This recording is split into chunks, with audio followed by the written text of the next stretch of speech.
The Silent Hill franchise is in a very worrying state right now, and after playing through the short message on the PS5, I realized something crucial to which I think will change your perspective on the future of the license. Although, in order for it to all make sense, I think it's important that we start from the beginning and analyze what games were released in the franchise since it was resurrected from the void. In other words, I want to go over both Silent Hill Ascension and Silent Hill The Short Message. I also want to cover the trailers that were released for Silent Hill 2, as well as Konami's current financial state, to which, all combined, will serve as the catalyst for the main idea that I want to put forth on the table. If I had to sum it all up, it would be that Konami doesn't care about its long-term fans. Actually, they're doing everything that they can in order to ensure that none of them are satisfied with what they're planning on releasing because, in a very twisted way, Konami already has those fans ready to spend money on new content. I mean, we're already buying merch just based on their past successes, so why would they want to come in and try to make new games that uphold the standard when they might as well just restart from scratch and try to broaden the fan base? I know that it sounds really cruel, but it's genuinely how I feel about it, and if you look at it through that lens, the shift in focus for the Silent Hill 2 remake really starts to make a lot more sense. This is part 1 of a 2-part series where I go over Silent Hill Ascension and explain without a shadow of a doubt why it's definitely not worth your time. Thank you for watching. In case you weren't aware, the game isn't a third-person horror survival game which has become the tradition for the license. This time, it's a free-to-play mobile game which was intended to be experienced on your Android phone, although you can also play it on Windows, which is where the footage on screen comes from. But before we get any further into this, I want to clarify a misconception, which is that calling this a game is really a stretch because it's not really a video game as much as it's a glorified video streaming service. Basically, there's no gameplay in the usual sense of the word. The core idea behind it is that a short clip of a few minutes releases on the platform every so often, and the viewers get to watch it unravel the story with every new release. The gimmick here, and the reason why you're encouraged to log in so often, is that once the viewer sees the clip, he then gets to open a panel which is used for voting on decisions that will shape the narrative. Although, unlike the supermassive games where you get to replay the same game multiple times in order to try all the other options available to you, here it is a permanent decision because, well, the end result is actually closer to a streaming series. The appeal is therefore less about the replayability and long-term lifespan of the game and more about the moment-to-moment excitement of being part of something that morphs into shape by the community as time goes on. If we set aside the quality of the content and concentrate on the idea itself, I think that it's quite an interesting approach to a license that thrives on its narrative. When I think of the first 4 Silent Hill games, I think of the different layers of complexity that forms a story. It's a never-ending rabbit hole that requires a lot of knowledge in the world of symbolism and a really good understanding of different cultures and their beliefs. All combined, it creates a hidden narrative that's omnipresent in everything that you do, and you only need to start researching one of them in order to see just how much work went into it that most will never see. But the real genius is that most, if not all of it, isn't even necessary to understand what the main story is, and therefore gamers of all backgrounds can find enjoyment in the experience. It's the main reason as to why videos are still being made on those games even years after their respective releases, because we still keep finding unique ways to interpret what's being shown to us. It marked a genre the same way that Resident Evil or Clock Tower did, and Konami knows it very well. Coming back to Silent Hill Ascension, I think that it would have been possible to create a similar experience if it had a competent script that concentrated on the different turmoils that affected the whole cast. Essentially, by telling an evolving narrative that puts its characters in tough situations where the truth would be obscured by others' intentions, as well as an underlining of supernatural narrative, we would have been able to delve deep into the psyche of the characters and unravel the horror that hides within each of them. Best case scenario, we get a compelling narrative that's strong on the double meanings and that has compelling characters that have heartbreaking and relatable issues. Although realistically, I would have been happy with something that follows the guidelines of the 2006 Silent Hill movie. It did change some lore and took liberties in some other ways, but I think that it overall was able to preserve the essence of what this series is while incorporating a lot of elements from the games. For example, the whole movie is a twist on the first Silent Hill game. Instead of the father leaving on a quest to save his daughter, they decided to switch the protagonist and send the mother instead, which makes sense symbolically. Spoiler free in case you haven't seen it, and I do recommend it in case you're curious. It also uses drawings in order to guide the mother to whatever she needs to go, which is a direct reference to the collectibles in the game. It also directly pulls some cinematic moments from the games like this one here, which was taken straight from the second game. Overall, I think that if it had a really good mystery, interesting presentation, and that it visited some known locations, it would have been honestly a slam dunk.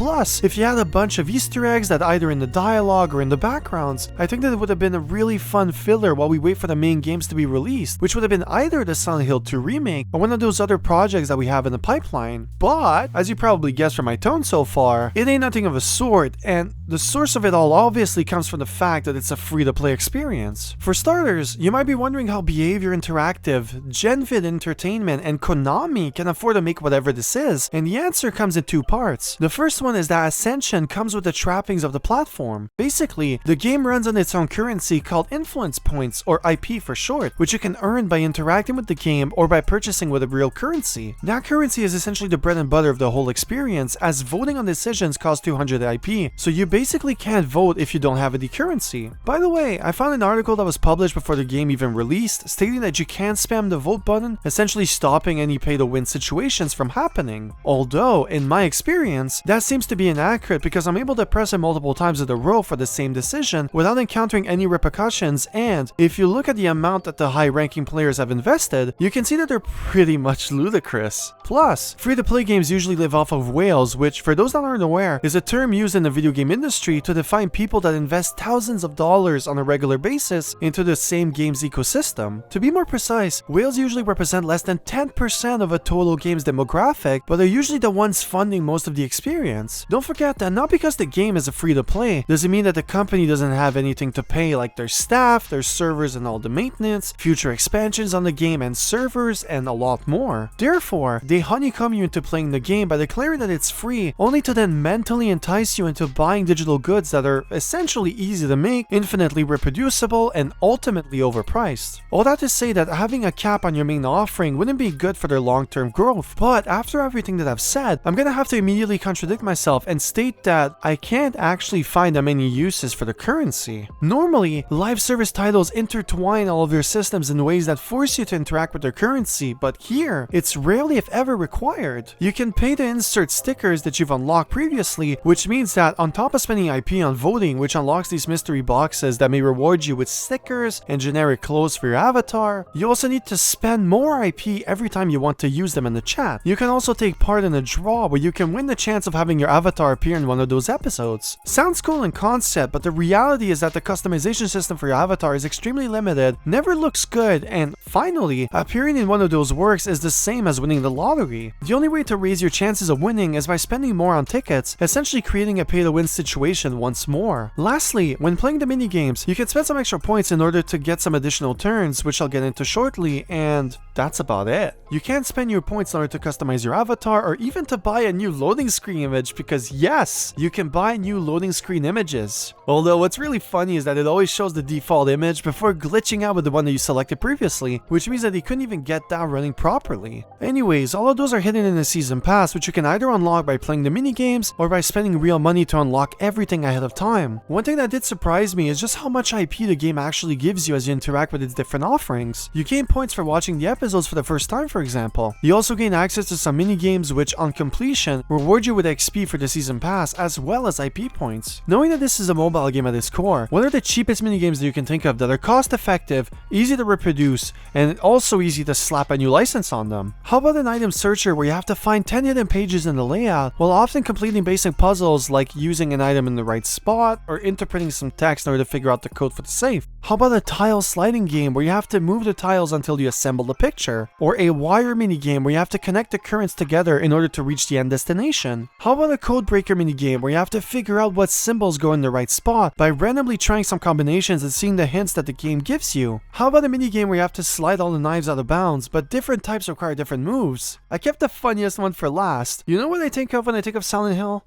Fishing. Yep, there's a basic fishing minigame where you gain points by the rarity of the fish that you catch. The only minigame in this whole pile that has anything to do with the license is this one here, where you get to press the notes on the guitar while a known track from the previous games plays in the background. Although, because there's no order in which you have to press the notes, you often end up desecrating the original masterpiece with your random presses. One last thing before I move on, you know what's even worse than having a bunch of minigames in a game that have nothing to do with the license whatsoever? How about having most of them locked off and in rotation so that only a select few are accessible available at all times, therefore forcing you to either log in daily and play the next one in line, or pay for the season pass, which makes all of them immediately accessible. Now that I mentioned the season pass so many times, let's actually look into it and see what you can gain for your efforts. How about a sticker of a loaf of bread? Also, no, there's no bread even mentioned in the series, so why is it here is beyond me. If that wasn't Silent Hill enough for you, how about an emoji of a character face-bombing? Let me remind you that those are legendary tier stickers, and they can't be anything else but the pinnacle of value. Although the worst one of all, in my opinion, is this sticker here, which I find quite insulting. Here are my two reasons why, with the first one being that it doesn't even look like it fits in the Silent Hill universe. Like, when I think of Silent Hill, I definitely think of bright pastel colors on a basic 3D font, and two, I find it insulting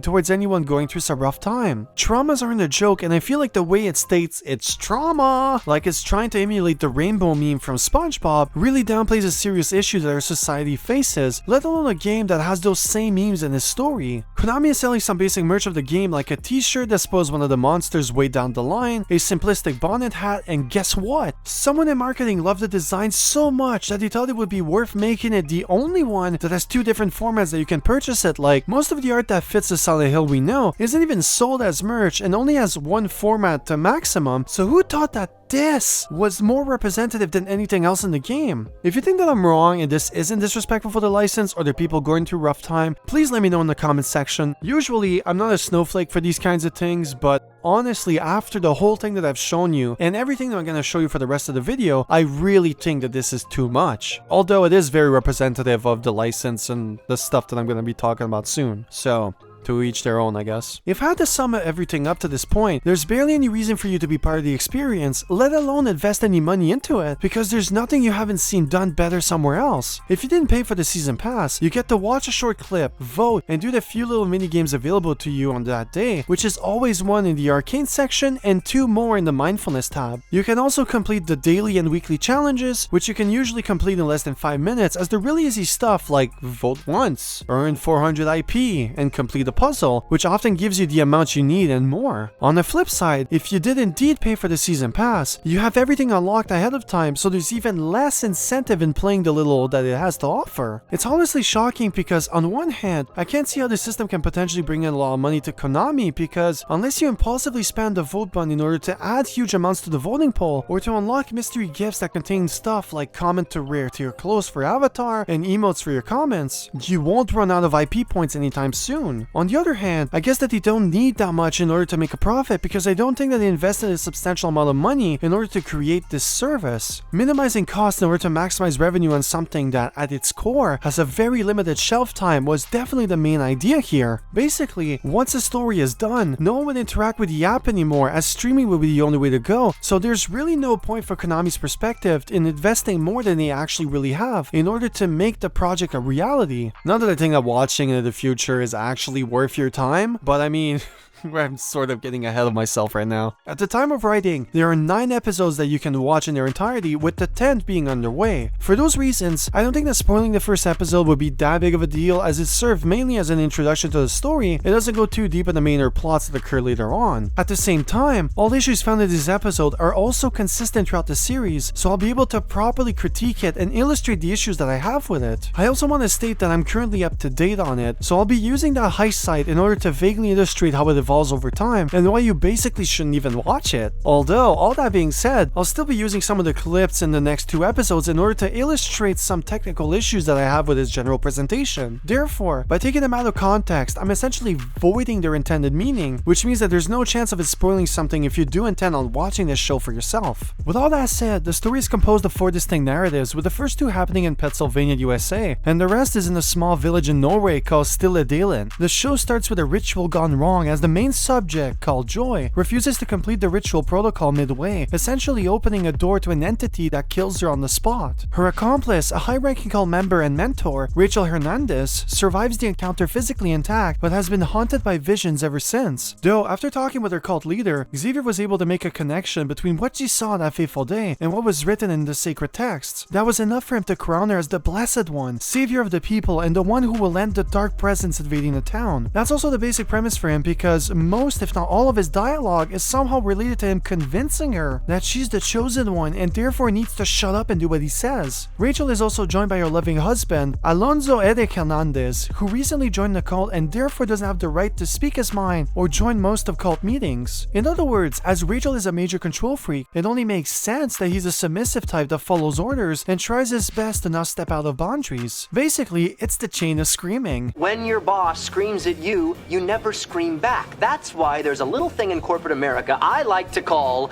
the chain of screaming. Screaming? Yes. Lastly, we have Krista, another person of authority in the cult, who serves as a direct opposition to the whole group. She believes that Rachel wasn't blessed, but instead cursed by whatever it is that she saw during the ceremony. She therefore believes that both her and Xavier are blinded by their beliefs, and therefore can't see the obvious, which is that she's the catalyst of the omen. By letting her roam free, she's essentially letting it go rampant and free to spread all over town. Plus, even before the botched ritual, she always thought that Rachel was also a bitch, essentially towards her husband who deserves more respect and admiration in her eyes, and in mine as well. Basically, it's an easy recipe for drama, which is the bread and butter of the show, and none of it would be complete without Toby Sorelli. He's Joy's brother and last living relative, which means that her death sent him on a spiral. His desire for revenge, mixed in with the guilt that he feels for not trying harder to make her leave the cult in the first place, metamorphoses into her haunting him, taunting him for not being a bigger man and not doing anything to rectify the injustice that struck her down. Ultimately, he's the most interesting character out of all of them in my opinion, because he's actively trying to find ways to please his sister's apparition while finding solace in her death. He also serves as a major source of drama for the rest of the group, as he's seen as an unpredictable time bomb. Plus, as Eric's best friend, he's able to use their relationship in order to retrieve some valuable information on the cult's plans, which causes issues for Eric in both his relations with the cult and with his wife. Don't get me wrong though, Toby is still the town drunk and most hated person in town, so I would say that half of his scenes are either just him being tormented by his sister, or him wasting his time either in a bar or in the streets. Although this does touch on a general issue that I have with the narrative, so for now, let's put a pin on it and actually move on to the other two stories happening simultaneously in Norway. Carl Johansson owns an isolated farm located on the outskirts of the village. Similar to Eric Hernandez, he's a shy and timid man who suffers the wrath of his bedridden wife. Her current situation has taken a toll on her for quite some time and has been bringing out the worst in her, motivating her to verbally attack anyone that visits her. Although, her reign of terror is short-lived in the show, as she ends up dying pretty rapidly by the hands of someone or something that Carl only caught a glimpse of through the window. This is also where the situation gets a little complicated, because her death kickstarted an investigation to which the cop in charge wants to prove that she was indeed murdered and her death was not caused by her deterioration. In other words, the family is generally disliked by the community, and that prejudice is motivating the cop throughout their investigation. To make matters even worse, his daughter Astrid also believes that he committed the murder because she found a syringe containing unprescribed morphine next to her mother's bed. Speaking of Astrid, she's the last important character in the story because she starts the series by looking for proof that incriminates her father before her story morphs into a personal crisis that I won't spoil. If you realize that explaining this part was a lot quicker than the previous one, then you might have also presumed that not much happens here, and honestly, you would actually be right. One major problem that I have with this show is the general lack of pacing and events happening throughout the narrative. Both sides have the same issue, which is that none of them are actually working towards a set goal, unlike Toby, but even he has his own moments. Carl is essentially convinced that he didn't commit the crime, so he spends most of his time chilling at home, diffusing fights, and waiting for the police to come to the desired verdict. His daughter also shares his approach, even if she has the motives to do the opposite. After finding the syringe and giving it to the police, for example, she spends the rest of her time taking care of her kid, confronting the police officer, and arguing with her father while trying to make him spill the beans on the matter and not doing any further investigation in her mother's bedroom. What I also find weird is that, as a neuropathologist and a member of the most hated family in the region, you would expect that her first instinct would be to not jump to conclusion and accuse the only relative that she likes, let alone someone that she knows doesn't have it in his nature to hurt any living being. The story does attempt to explain this by stating that most people born in the family have horrible personalities, and her acting this way is just her slowly becoming her mother. However, at the very beginning, it just seems like free drama, which it pretty much is. In other words, if Konami wanted their fellow watchers to regularly make decisions on what happens next, the easier and cheapest way in doing it is by creating a bunch of human conflict, which gets resolved easily throughout either basic verbal exchanges or simple actions. Let me summarize like 98% of all scenes in the show. Characters are either standing in one place like stiff mannequins, exchanging dialogue with the emotional range of a plank of wood, or sitting down on a handful of areas that repeat regularly. Sometimes when we get lucky, they're stiffly walking towards a specific point while exchanging dialogue which, all combined, makes the general presentation of the show feel even more rigid and minimalistic. Then, once in the full moon, they start encountering this show's version of Silent Hill, which finally adds that much needed change and flair that it really needs. But as you'll soon see, those moments are so poorly executed that anyone with a keen eye will have a hard time tolerating them. Let me give you a few examples, with the first one being the first scene with actual movement. For context, this is almost 8 minutes into the first episode. Carl is outside and hears his wife screaming as the shadow looks at him through the window. As this is happening, another monster approaches Carl, therefore starting a chase sequence that sends him off in this version of Silent Hill. This segment lasts about a minute, and because I'm planning on dissecting it shot by shot, I'll be playing it in its entirety. Please enjoy.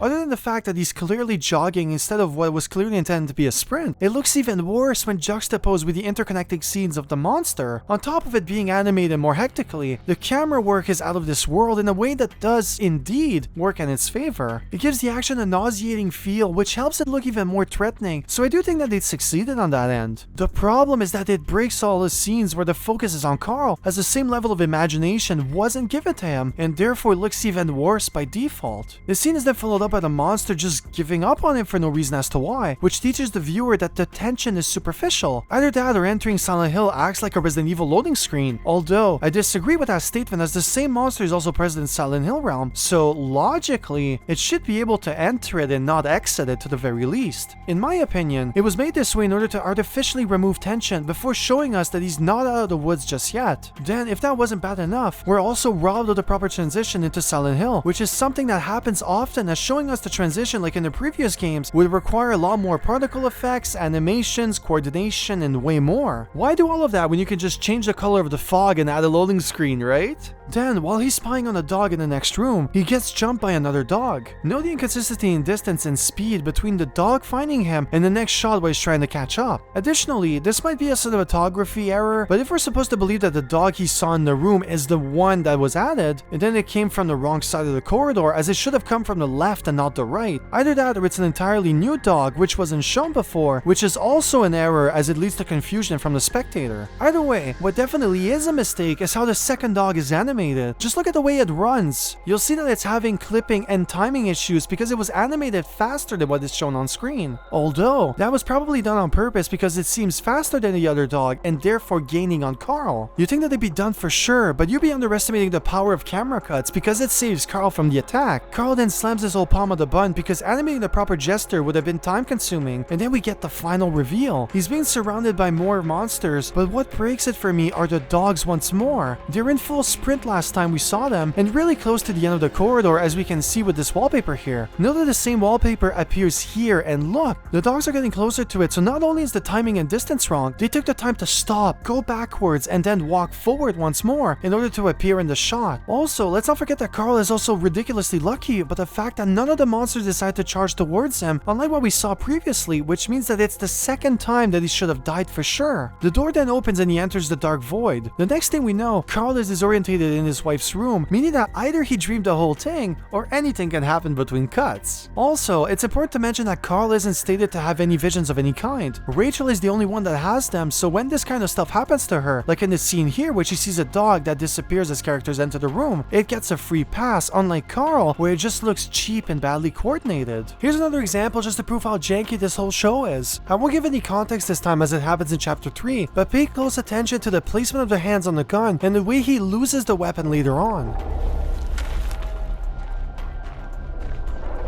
Inside. Keep away from the windows. afraid of you!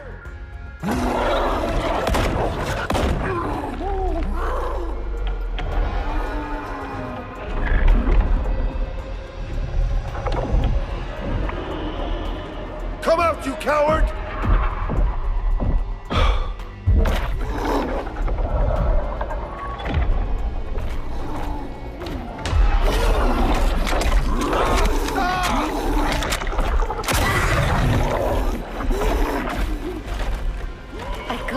Other than the way that he holds his gun, Lenghty, you miss the texture that glitches out of a single frame. The gun is also slipping out of his hands by the end of this scene right here. Then, on top of the fact that the shooting gesture is too exaggerated, his index finger isn't even on the trigger. I know that this one is hard to see, but when you actually slow it down, you can clearly see that the finger is actually over the gun, and it's the finger guard that tosses itself on the side. Then, after the creature trolls him a bit and fakes his attack, it finally commits to the attack and Carl drops the gun. This scene also has two issues, but the first one being that Carl is clearly scratch-free, which doesn't gel well with the fact that it has the same nails as the Deathclaw from Fallout. The other and bigger issue is that Carl drops the gun in a straight line. There was no momentum or ricochet effect involved, which means that it would have been impossible for the character located behind Carl to get the gun in such a casual manner. Also, he drops the gun even before the monster touches him, but because I didn't notice it on my first viewing unlike everything else so far, I'll give it a free pass. I'm honestly going to stop there because I could have made this video quadruple the total length of Ascension with just me pointing out the amateur errors made in each scene. The point that I want to make is that most of the show is just characters standing around and not doing much, and when they actually are, it falls apart pretty fast. It also proves that it's not a show that you'll want to rewatch because it's not executed well, either because of the format, the clear lack of budget, or lack of knowledge from the staff working on it, or maybe a combination of the three. The license certainly deserves better, and that's before taking into consideration the rest of it, like the graphics, the sound design, and finally the voice acting. No matter what time of day it is, all shots are either covered with a dark blue filter or a dark green filter, essentially giving it a dreamy look to it all on top of the fog that's often present. This serves for two reasons. The first one is that it makes all the scenes obviously more gloomy while getting away with a few low textures. It also creates a contrast with this universe's version of Silent Hill, which has a distinctively red color palette. The problem that this brings is that this universe's version of Silent Hill, which I'll touch into later, appears only a handful of times in the whole show, unlike the rest, which means that it loses its charm rapidly and instead ends up obscuring a lot of the very basic scenes. It also doesn't help the fact that the soundtrack doesn't have that same flair that we've so grown accustomed to with the previous titles. What you've heard so far is representative of the whole series. They opted for a more eerie and atmospheric tracks that blend together into one, making them all feel repetitive and identical, especially when watching all of the clips back to back. It's also made even worse as you're reminded of this reality every time a phone rings and the Silent Hill soundtrack is used as its ringtone.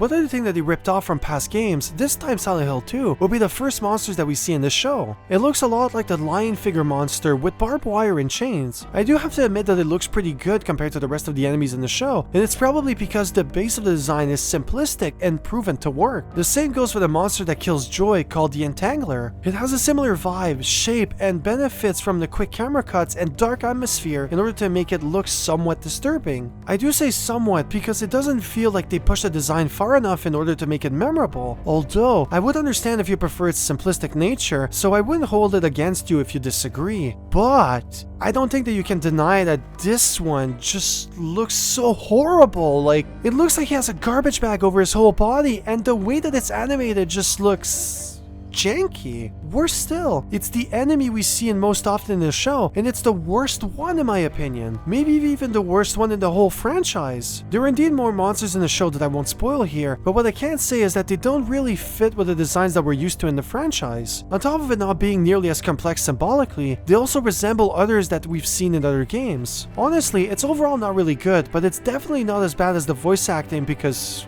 wow. This is really bad. Now, it's really hard to talk about it because they opted to go with two very distinct ethnicities. The characters located in Pennsylvania are either voiced by an American actor like Oscar Jordan, who voiced Xavier, or someone that has been speaking English for most of their life, like the voice actor for Rachel, Wilma Rivera. Their performances aren't really that great, but are serviceable, especially when juxtaposed with the rest of the cast, which I'll get into later. Here's a short segment of a clip that's about 21 minutes into the first episode. Rachel doubts her visions, and therefore Xavier decides to remind her of her importance to the cause, while Krista still thinks that it's a curse. Rachel, is everything all right? More visions? The Purifier has more to show you. These visions are a gift. They don't feel that way. Even Radcliffe himself was frightened by the things he saw. But while others saw a monster, he saw salvation. Our order is not for the faint of heart.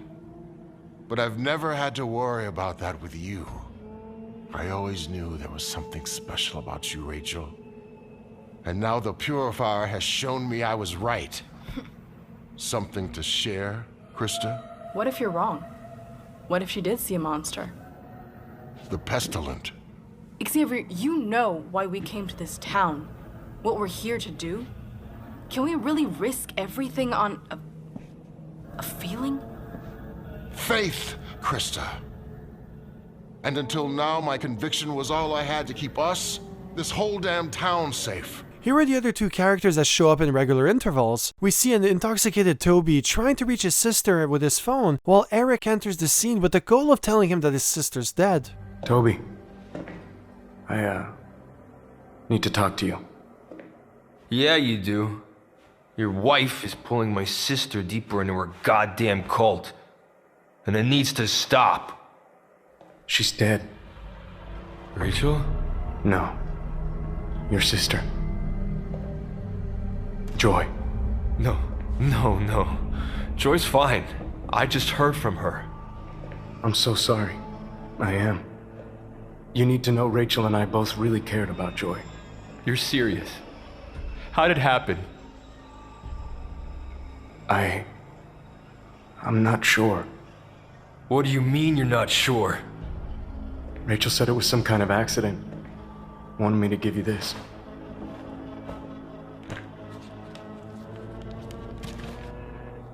What the hell is this supposed to be? It's a prayer. For you. From the Foundation. Rachel thought it would bring you some... I don't know. Comfort. Comfort? Are you fucking kidding me, Hernandez? She said Joy would have wanted you to have it. Now contrast that with the Norwegian actors that are voicing Carl and Astrid. Here's a scene where Astrid discovers the needle with morphine and confronts her father on it. Also, jump scare warning at the end of the clip. What's this?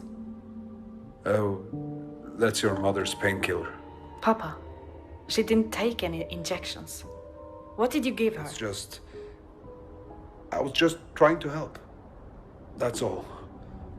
Paramedics are coming, Papa, and police. If they see this, what do you think they'll say? Just get rid of it. Papa, this is evidence. I'd be incriminating myself. Then put it back where you found it. Maybe they won't even see it. Papa, did you have something to do with Mama's death? If you want to turn it into them, so be it. I would never hurt your mother. I'd Never.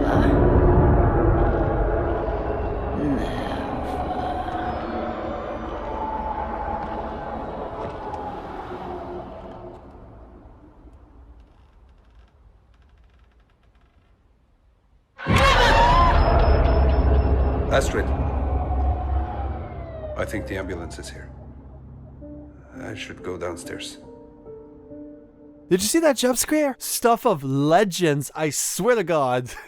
Speaking of legends, these performances are just bad. Like, here's one last example with both voice actors that, in my opinion, give the worst performance of the group. I'm glad we could air that out. And you could look past Astrid's deliberate attempts to hurt me. I'm so sorry. You don't deserve that. She's her mother's child, that's for sure. Can't believe she's still angry with you. That happened over a decade ago. Carl, she doesn't want me here. Well, I do. Things will get better. I know they will. So yeah, I don't know about you, but I'm not rewatching this after this review is done. Although to give credit where credit is due, having voice actors speak in a language that's not native to them is definitely hard, and I'm sure that they did their best with what they had, as the script also isn't that well written. I think that what I've shown so far speaks for itself, but for the rest of it, I want to confirm that the further we go into the series, the more plot holes and non-logical things happen just for the sake of the story. It also isn't written in a way that sounds natural, which also adds to the monotone feel of it all. Let me share with you one more example that made me and my brother laugh when we saw it. This example spans over the first 3 episodes, which means that I have no choice but to get into spoilers. If that kind of stuff matters to you, you may actually skip to this timestamp here, where I talk about what Silent Hill is in this universe and my final thoughts overall. For the rest of us, as stated previously, Toby has, in my opinion, the most interesting side story because he's actively trying to make peace with his demons and get revenge on those that wrong him. Once he finds out that his sister is dead, she keeps taunting him to take action and not be pushed around for once in his life. In his weakened mental state, he asks her what he should do in order to make everything right, and that's where she orders him to burn down the cult's HQ. After getting a tip from a random NPC at the local bar, he goes to Eric's workplace and pressures him into divulging the cult's plans. Obviously it worked, as Eric values their friendship, and his wife taught him to submit when someone is pressuring him, which is clearly a lack of foresight on her end. Now, with a date and time to the next ceremony fresh in his mind, the guy decides to put his plan into action, and just look at how goofy the devs orchestrated the whole thing. You fucking murderers!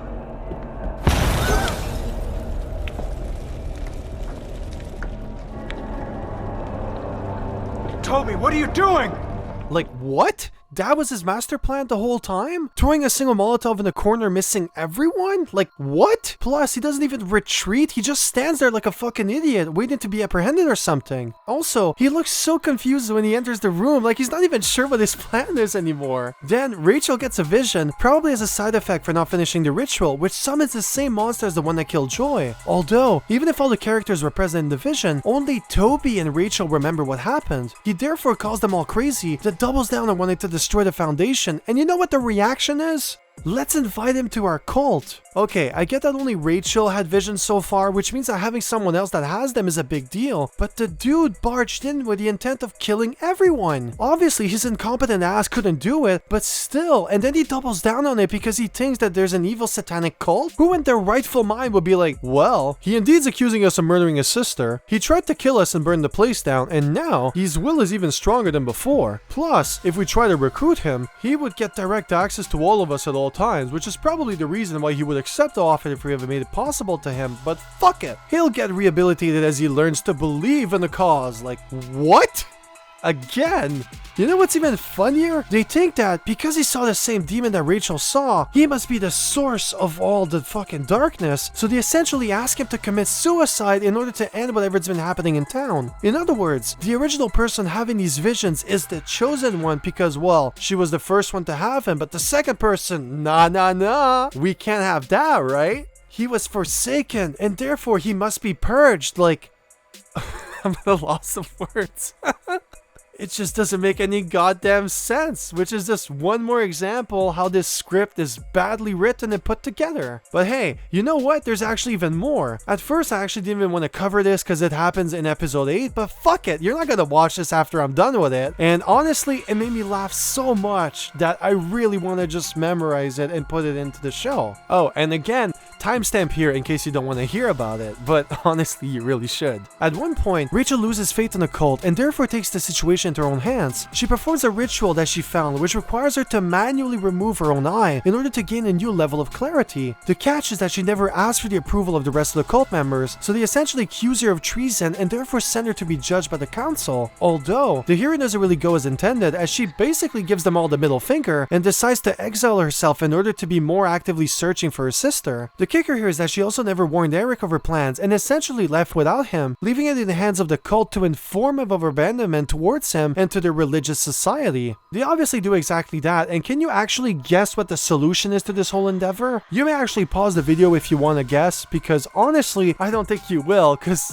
this came out of left field entirely. So, 3, 2, 1. So basically they tell him that if he wants to stay strong and find his daughter, he needs to fuck Krista. I'm actually not kidding. So in other words, your wife left you, your daughter disappeared, and everything we've done so far hasn't really worked out, but don't lose hope though. Cheat on your wife. The arrangements were already agreed upon previously, so you just need to show up and we'll take care of the rest. Like, what? Also, this ceremony was never mentioned before, so it just shows up out of nowhere at the most unorthodox moment, and in order to incentivize him even further, he finds out that Rachel got plowed by the whole cult on multiple separate occasions, so him taking part in it as well is totally respectable thing to do. That then begs the question as to why the whole cult decided to keep this information from him if it was a totally normal thing to do, and not as taboo as it sounds, but that's besides the point obviously. He ends up going, and here's the whole scene, unedited in any way, and you'll see why in a few moments.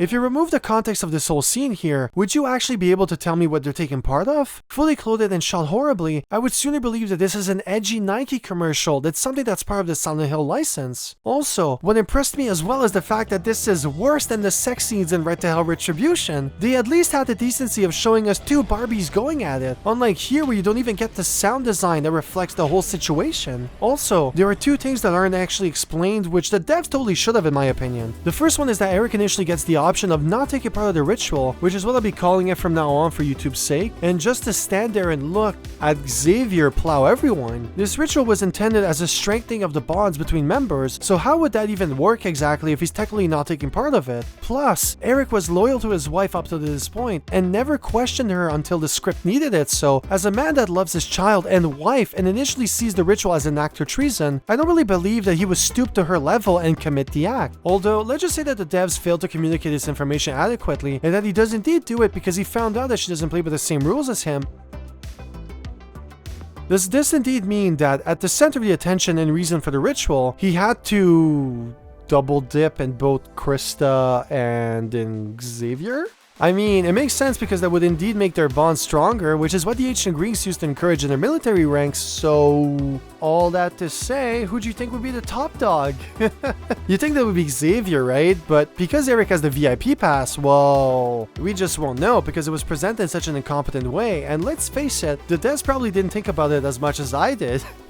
You know what's actually the kicker here? It was all for nothing. A random lady appears out of nowhere and brings the kid to the church immediately afterwards, making it all pointless and a total waste of time once more. And no, the lady literally never showed up before. I have no idea who she is, so she magically shows up out of nowhere with the kid literally out of the fog. All in all, the big problem with these kinds of games is that, regardless of all the effort and good intentions that the staff have put into this project, as a consumer and someone who is encouraged to spend money on the service, I have to decide if what's offered is worth my time, and frankly, I fail to see in what context that would actually happen. At the end of the day, if I have to sum it all up, the major problem is that you can't concentrate on anything else but its issues because its main offering isn't up to standard with other similar offerings currently available. Unlike the other games in the franchise where 95% or more of the experience was gameplay driven and therefore stimulated the player with its puzzles, disorientating map layouts, and its tank controls, here you simply can't concentrate on anything else because there is literally nothing else. Before I end this video, I want to touch on the subject that I've been literally avoiding this whole video, which is what the hell does this game have to do with Silent Hill, and how can you have two stories happening in two different countries? As it turns out, not much, as you probably guessed already, but that statement wouldn't actually be as accurate as you might first thought. I'm not going to go deep into it because it's the short message that made it click for me, and that's also the format that I chose for this video. For now, what I feel like sharing is what I initially figured out, which is that the characters in this universe seem to be phasing in and out of Silent Hill in a matter of seconds. It seems to be related to their emotional state, and therefore, the more vulnerable they feel at any given moment, the higher the risk of them ending up in this parallel world of sorts. Then, once the rift is open, so to speak, anyone in close proximity to the victim will be able to see the same thing as the person being tormented. Well, most of the time, I mean. On top of all that, it can also affect the way that you see other people, making them seem like monsters instead of who they actually are. Finally, once they do find themselves in the parallel world, Earth distance is no longer an issue. You can have two characters from two different countries meet up in the same spot, which is how both stories briefly intertwine later on. Any more than that and I ended up spoiling it, so I want to end this video with my final verdict, which is that I do not recommend that you play this, or more accurately, watch this show. If you remove the license and judge it as its own separate thing, it's still a subpar drama. It also suffers from pacing issues as well, which is, again, caused by its format. The voice acting and overall presentation also leaves a lot to be desired. If I had to find one positive thing, it would be that later on, there are some really cool visuals. There are some fleeting moments where you get to see what the show could have been if most of what I mentioned was better executed, but that's basically as far as I'm ready to push it. If you add the license back into consideration, as you always should, no matter what you're consuming, I think that its biggest crime is the lack of depth in the story department and its overall lack of mystery. When you play the games that made the franchise, they do an amazing job at getting you hooked on the desire to understand what's actually happening, and it's that drive that gets you to the very end. Then, if that wasn't enough, replaying the games always reveals something else that you've missed, which in turn adds to the ever-growing puzzle that exists in your head. I'll never forget the way that I felt after I finished Silent Hill 2 for the first time, because the end twist changed my perspective of everything that I thought I knew up to that point. Then, by replaying it, I didn't realize that all the clues were already there, and I just ignored most of it because I was conditioned to do so by my years of gaming. In that sense, I realized that I was the protagonist on screen, and that newly found knowledge brought disgust towards the character, which only rivaled my impulsiveness to devour its lore. Silent Hill Ascension, by contrast, only shares the title with its peers and nothing more. It's actually to the point where, unlike Silent Hill Homecoming and Downpour, where they at least attempted to emulate the series for better or for worse. Probably for worse, but still.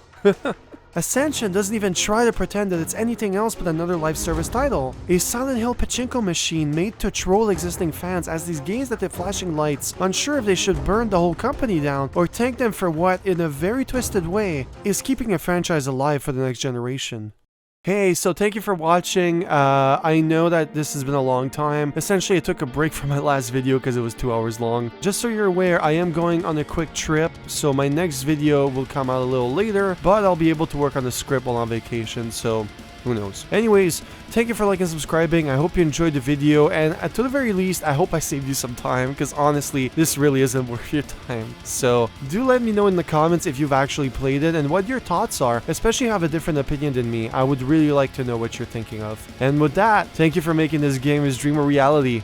I really appreciate it. Have a good day now. Bye.